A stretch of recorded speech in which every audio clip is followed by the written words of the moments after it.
Good morning viewers, my self doctor Paramita Saini. आज हम BEd first year के pedagogy of social science subject के अंतर्गत एनसीईआरटी 2005 में सामाजिक विज्ञान विषय की जो पोजीशन है उसकी स्टडी करेंगे।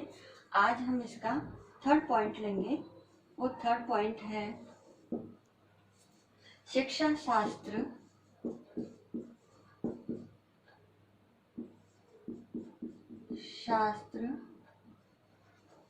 और संसाधनों के अधिगम। शिक्षा शास्त्र और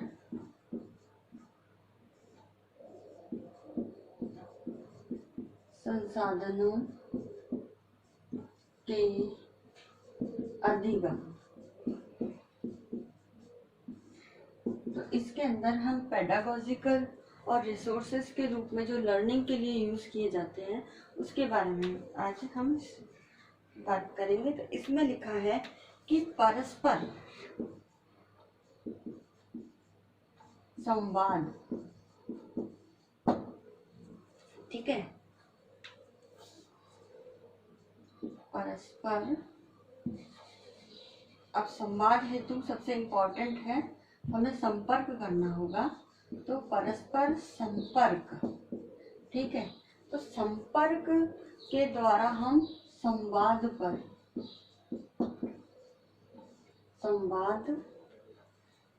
द्वारा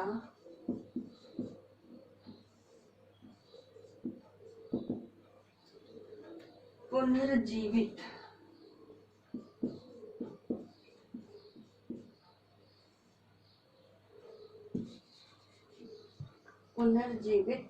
कर अधिगम। अब एनसीईआरटी 2005 में कहा गया है कि अगर हमें शिक्षा शास्त्र संसाधनों के अधिगम के रूप में अगर लेना है तो सबसे पहले हमें क्या करना होगा, इस प्रकार की प्रक्रियाओं का आयोजन करना होगा जो परस्पर संपर्क पे आधारित हो, और संपर्क के द्वारा ही हम संवाद कर सकते हैं। और संवाद को पुनर्जीवित करने के लिए हमें क्या करना होगा, हमें ज्ञान कौशलों का विकास करना होगा। यानी हम ट्रेनिंग पीरियड के दौरान जो ज्ञान संबंधी कौशल है तो इन ज्ञान संबंधी कौशलों का क्या करें, विकास करें। तो ऐसे स्किल्स ट्रेनिंग पीरियड में सिखाई जाए जो परस्पर बालकों के ज़्यादा इंटरेक्शन करने वाली प्रोसेस हो, साथ ही वो जो चर्चा है, विचार विमर्श है, इन सब विधियों का उपयोग करने पर आधारित हो। और ये तभी आधारित होगी जब शिक्षक को शिक्षा शास्त्र यानी ट्रेनिंग पीरियड के दौरान उनके कौशलों का विकास भी किया जाए। दूसरी है शिक्षण विधियां। शिक्षण विधियां, अब ये जो शिक्षण विधियां हैं वो नाटकीकरण, पहले तो हम ले लेते हैं नाटकीकरण, ठीक है। दूसरी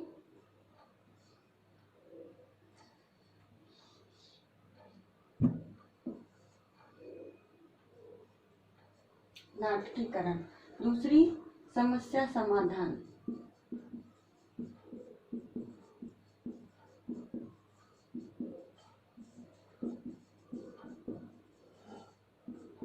विधि, ठीक है।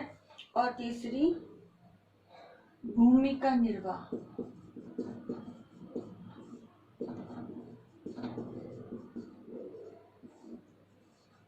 आदि विधियों का हम ज्यादा से ज्यादा प्रयोग करें। तो इसके लिए जो हम ट्रेनिंग पीरियड है शिक्षा शास्त्रीय, हम ये संसाधनों के अधिगम हम तभी ये कॉन्सेप्ट डेवलप कर सकते हैं जब ट्रेनिंग पीरियड के दौरान हम इन बातों का ध्यान रखें। तो शिक्षण विधियां भी बालकों को, जो ट्रेनिंग पीपुल्स हैं जो बीएड कर रहे हैं, एसटीसी कर रहे हैं, उनको उस ट्रेनिंग पीरियड के दौरान शिक्षण विधियां सोशल साइंस से संबंधित सिखाई जाए, जिसमें नाटकीकरण, समस्या समाधान विधि, भूमिका निर्वाह विधि, प्रदर्शन लेक्चर कम डेमोन्स्ट्रेशन मेथड है, फील्ड ट्रिप है। तो इस प्रकार की विधियों को सिखाया जाना चाहिए, ठीक है। इनका सैद्धांतिक ज्ञान उन्हें प्रदान करें। फिर रचनात्मक, सौंदर्यात्मक,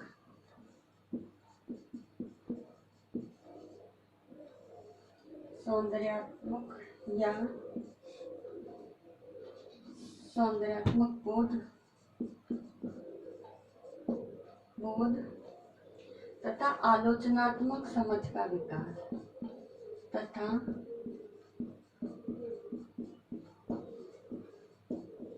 आलोचनात्मक समझ का विकास।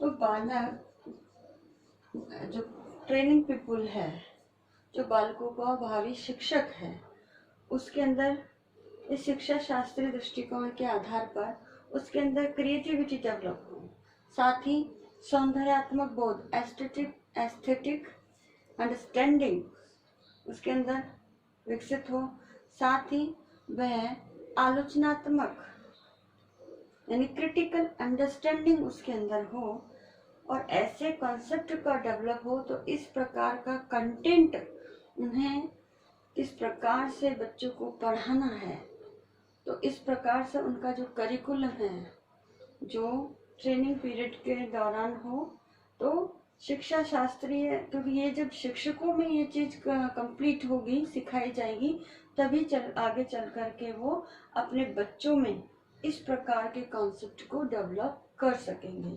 तो ये सारे संपर्क भी रखना है, विधियां भी होनी चाहिए और इस प्रकार की समझ का विकास भी होना चाहिए। नेक्स्ट है अतीत से वर्तमान के बीच, अतीत से वर्तमान के बीच संबंध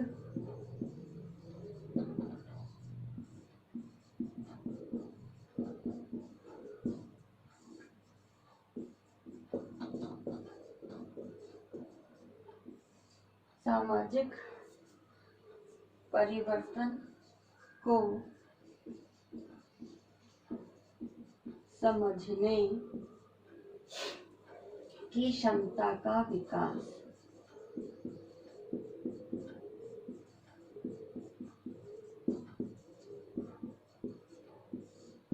तो अब जो बालकों में इस प्रकार से शिक्षा शास्त्रीय जो संसाधन है अधिगम हेतु, वो इस प्रकार के हो जो बालक को अतीत से लेकर वर्तमान के बीच का संबंध जो सोशल चेंजेस के आधार पर आया है,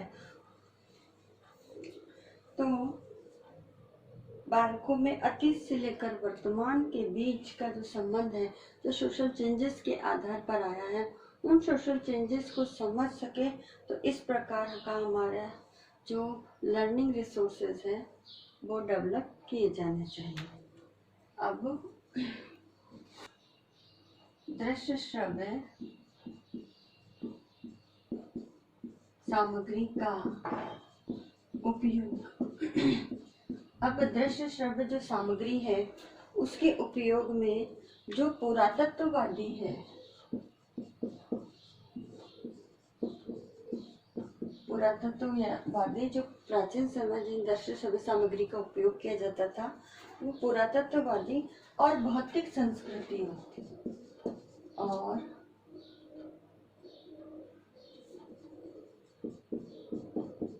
भौतिक संस्कृतियों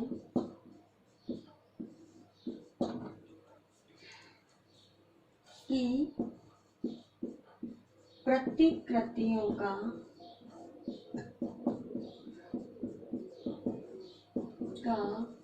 शिक्षण। तो इसके अंतर्गत जो भी हम ऑडियो विजुअल एड्स ले, जो प्राचीन समय में जिन जो अवशेष हैं उनसे रिलेटेड हो, और वर्तमान समय की जो आधुनिक संस्कृति है हमारी भौतिक संस्कृति, उन संस्कृतियों की प्रतिकृति यानी मॉडल का हम ज़्यादातर प्रयोग करके अपने बच्चों को पढ़ाएं, शिक्षण करवाएं। ठीक है, ये टीचिंग एड इस प्रकार से लेने हैं। तो जो मॉडल की जब बात कही गई है, तो न केवल ये बच्चों को बल्कि जो ट्रेनिंग पीरियड के दौरान भी जो ट्रेनीज हैं, जो टीचर बनने वाले हैं, उनको भी मॉडल बनाने संबंधी एक्टिविटीज का बनाने संबंधी जो गतिविधियां, उसके वर्कशॉप का आयोजन किया जाए, ताकि ज़्यादा से ज़्यादा ये दृश्य श्रव्य सामग्री बालक अपने ट्रेनिंग पीरियड के दौरान ही सीख सके, और जब वह एज अ टीचर बने तो उनका प्रयोग, मॉडल, चार्ट्स इत्यादि का प्रयोग अपने शिक्षण अधिगम प्रक्रिया को प्रभावशाली बनाने में कर सके। नेक्स्ट इसके अंतर्गत आता है वाद विवाद। वाद विवाद और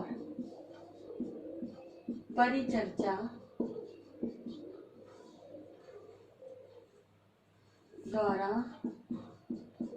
विद्यार्थियों की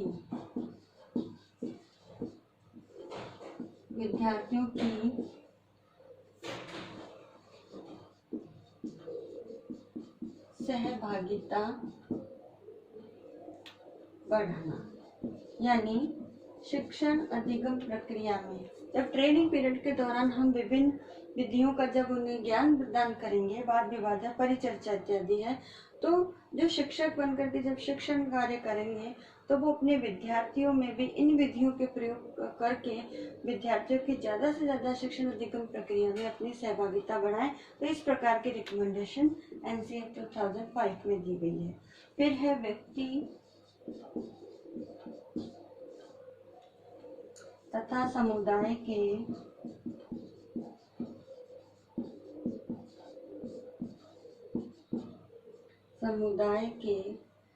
लोगों के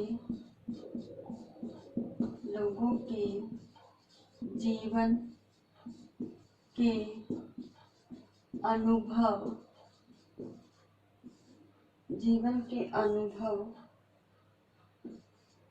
द्वारा अवधारणात्मक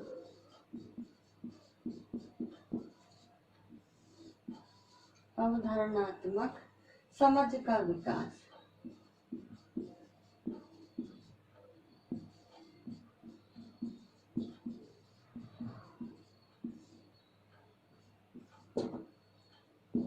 यानी फिर जो भी कोर्स कंटेंट हो वो इस प्रकार का डिजाइन किया जाए जिसमें बालक अपने व्यक्ति तथा अपनी कम्युनिटी के अंदर लोगों के जो एक्सपीरियंस हो, उन एक्सपीरियंस के आधार पर जो बेसिक कंसेप्ट होते हैं सोसाइटी से जुड़े हुए, या जो बच्चे अपनी बुक के अंदर पढ़ता है, उन कॉन्सेप्ट को समझ सके।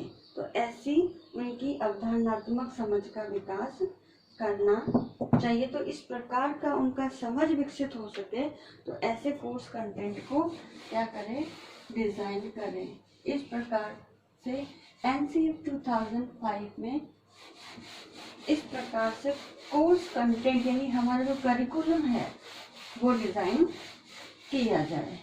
अब इसके अंदर नेक्स्ट जो आता है वह है कि शिक्षण उपागम में खुलापन हो। शिक्षण उपागम में खुलापन हो, यानी जो कंटेंट हमने जो डिजाइन किया जा रहा है करिकुलम, उसके अंदर जो टीचिंग अप्रोचेस है वो ओपन हो, एक फिक्स नहीं हो बल्कि चेंजेबल हो, बालकों को ओपन थॉट क्रिएट करे, कुछ विसंगतियां, भय और भ्रामक जो कंसेप्ट है वो डेवलप ना हो। तो इस प्रकार का हमें टीचिंग के दौरान ध्यान रखना चाहिए। नेक्स्ट आता है कक्षा में सामाजिक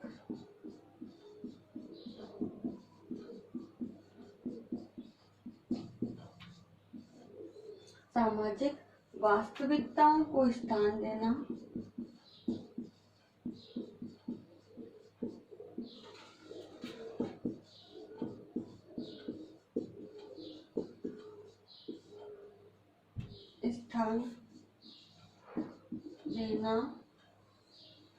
तथा विषय में जागरूकता का विकास।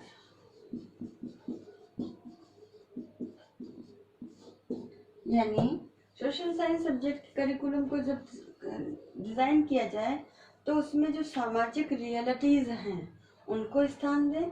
जो क्या है आज के समय में जो सामाजिक मुद्दे हैं, सामाजिक सरोकार है, इश्यूज हैं, प्रवृत्तियां हैं, उनको स्थान दें जो वास्तविक रूप में समाज में एग्जिस्ट करती हैं। साथ ही विषय के प्रति बालकों में अवेयरनेस पैदा हो, तो ऐसा कोर्स कंटेंट करिकुलम डिजाइन किया जाएगा, तभी बालकों में विषय के प्रति जागरूकता विकसित होगी। तो ये सारे रिकमेंडेशंस जो है एनसीईआरटी 2005 में है, जिसमें शिक्षा शास्त्र और संसाधन के संदर्भ में हम किस प्रकार के कोर्स कंटेंट को डिजाइन करें, किस प्रकार का करिकुलम रखें, तो ये सारे पॉइंट्स आपको इसके अंतर्गत याद भी करने हैं और लिखने हैं। और आज का जो असाइनमेंट है वो इस प्रकार से है। इसमें एक क्वेश्चन दिया जाता है कि एनसीईआरटी 2005 में सामाजिक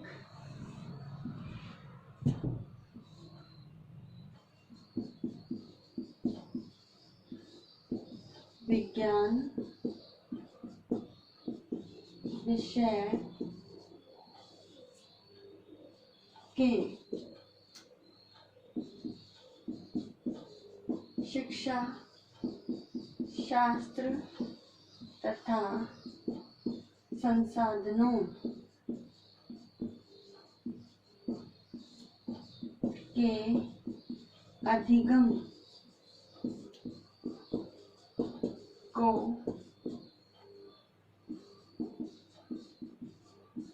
स्पष्ट कीजिए। तो ये आपको इसका आंसर लिखना है। और इस कोरोना महामारी के दौरान आप अपने घर में रहिए, सुरक्षित रहिए। जहाँ तक हो सके राज्य सरकार ने जो गाइडलाइन जारी की है उसका पालन कीजिए। फेस पे सदा मास्क लगा के रखिए और लोगों से 6 फीट की सोशल डिस्टेंसिंग का पालन कीजिए। हाथों को बार बार साबुन से धोएं या सैनिटाइज करते रहें। आई होप ये वीडियो आपके लिए यूजफुल होगा। So thank you.